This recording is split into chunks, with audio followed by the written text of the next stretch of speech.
Dobar dan. Uz prvu zahvalu što ste došli u ovolikom broju i pozdrav i dobrodošlicu ovdje u Rudeš, želio bih vam reći da današnju preskonferenciju sagledavate ne kao politički nastup. Iako je na kraju dana sve politika, mi smo se ovdje okupili više kao građani kojima je dosta. Mislim da je najbolje krenuti od te presumpcije. Ja sam Krešimir Medved, vijećnik u mjesnom odboru Rudeš, član Hrvatske socijalno-liberalne stranke, ali izabran u mjesni odbor Rudeš sa nezavisne liste Bolji Rudeš. Na početku će vam se obratiti gospodin Vedran Jerković. Hvala Krešo, dobar dan, lijepo pozdrav svima. Ja sam Vedran Jerković, vijećnik sam stranke Fokus u vijeću gradske četvrti Črnomerec i predsjednik Zagrebačke organizacije Fokusa. Ova južina, sunce, snijeg koji se otopio, nemojmo se zavaravati da su problemi iza nas. Veljača vam je u gradu Zagrebu statistički najvjerojatniji mjesec za pravu zimu i nove zimske oborine, a problemi sežu još u 2023. godinu kad je gospodin Tomislav Tomašević počeo smanjivati sustavno sredstva za zimsku službu grada Zagreba, naručuje se manje soli, velika problematika, ukinuto je čak 50 ekipa zimske službe, da ne govorim o nabavkama spornih ralica koje su tehnički po specifikacijama potpuno neprilagođene za ulice grada Zagreba. Gradska zastupnica gospođa Dina Dogan je o tome progovarala u gradskoj skupštini. Nažalost, sve to skupa se nije ozbiljno shvaćalo i onda vam se dogodi zapravo čak ni nikakav poseban snijeg i imate ovakav ozbiljan problem u gradu Zagrebu. Gospodin Tomašević mora shvatiti da se grad Zagreb ne vodi PR objavama na društvenim mrežama, već da se grad Zagreb vodi cipelcugom 0 do 24 po gradu Zagrebu, po kvartovima, po mjesnim odborima, gdje mi, predstavnici mjesne samouprave, ako ne dolazite iz stranke Možemo, mi nemamo apsolutno nikakvu komunikaciju, niti nas se uvažava sa svim onim potrebama, a pogotovo kad su ovakve situacije, evo Črnomerec koji je vrlo specifičan geografski, puno strmih, malih, uskih uličica gdje ralice apsolutno ne mogu proći.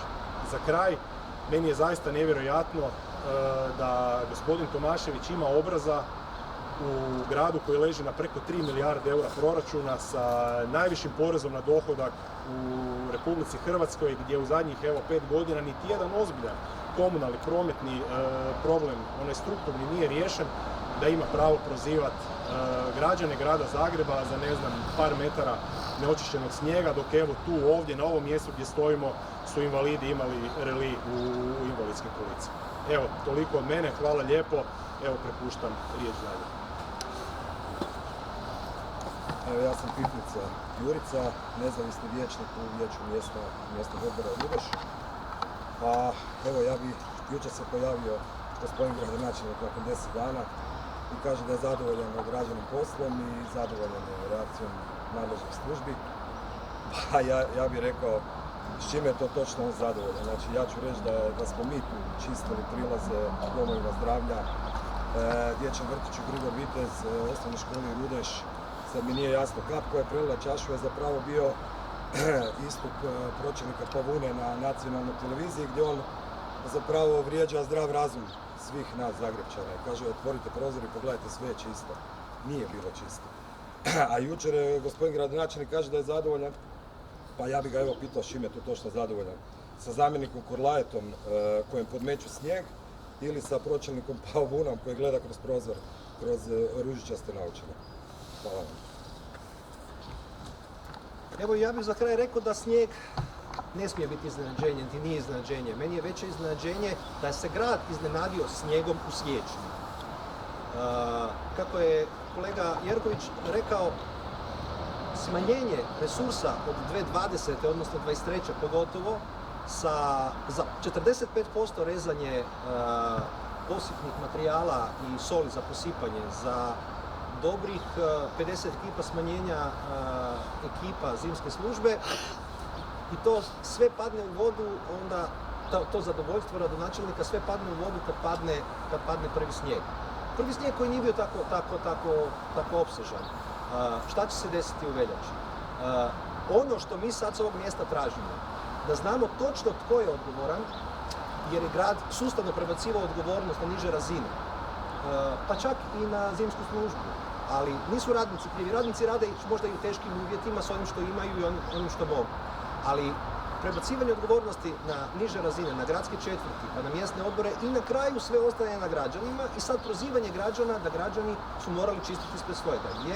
Evo konkretno ovdje u Rudešu građani su čistili ispred svojega, ali su čistili i ono što je javna prometnica. Čistili su ono što je javna površina.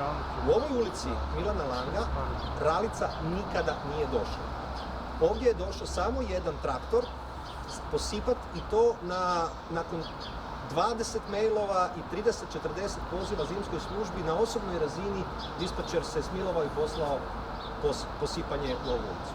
Ono što mi sada tražimo, kako rekao sa ovog mjesta, je da znamo tko je odgovoran, kako je organizirano, da znamo točno s koliko mehanizacije grad i kakvom mehanizacijom grad Zagreb raspolaže, s kojim resursima i što se misli učiniti za nastavak zimskog režima za veljaču. Krešimir Medved, vijećnik u mjesnom odboru Rudeš, član HSLS-a i nezavisne liste Bolji Rudeš. Mi smo otvoreni za vaše pitanje. Koje biste još komunalne probleme istaknuli u ovom? Dakle, Rudeš je specifičan kvart. Vi morate znati da u Rudešu u ovom mandatu uvjetno rečeno vlast obnaša oporba. Dakle, ovo je jedan od rijetkih ukupno 218 mjesnih odbora u gradu Zagrebu u kojem je na vlasti netko tko nije može. Na vlasti. Više, da kažem, obnaša dužnost mjesnog odbora. Jer budimo realni, mjesni odbori nemaju nikakve ovlasti. Imaju pravo i dužnost ukazivati, sugerirati, ali da li će biti uzeti u obzir, to je pitanje. Ono što vam ja mogu reći, da je ovaj mjesni odbor se susreće sa mnoštvom problema. Jedan od razloga je možda i taj, jer nema komunikacije, a nema je zato jer nismo i struktura aktualne gradske administracije, jer ovdje vam je struktura mjesnog odbora nezavisni, HDZ i Most, tako da jednostavno najveći problemi s kojima se mi susrećemo su neadekvatna komunikacija, a to onda za sobom donosi i mnoštvo drugih problema.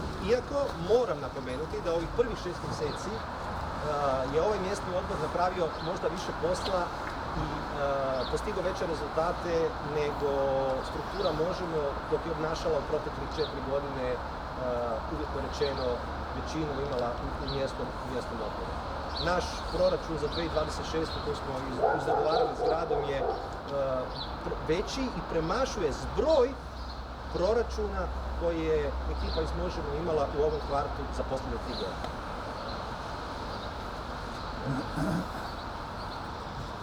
Pitanja?